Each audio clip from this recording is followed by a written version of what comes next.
との日々が暗いはずはない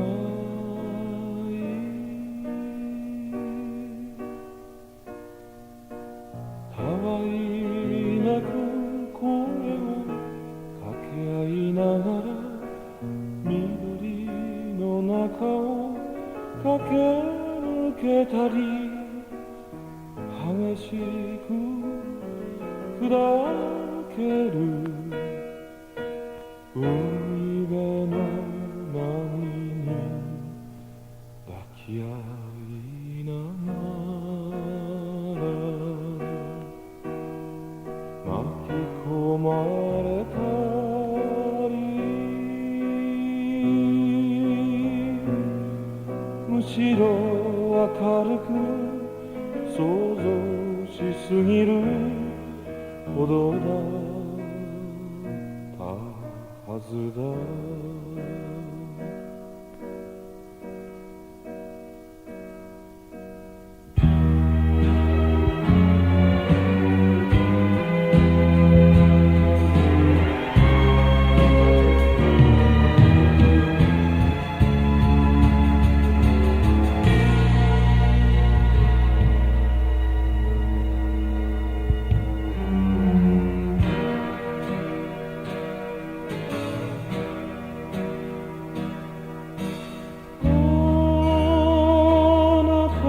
この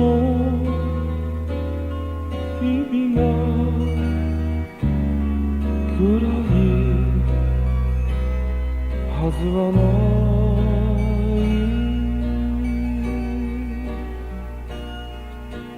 あなたが突然理由も告げず婚約したと目を伏せた時私が耳を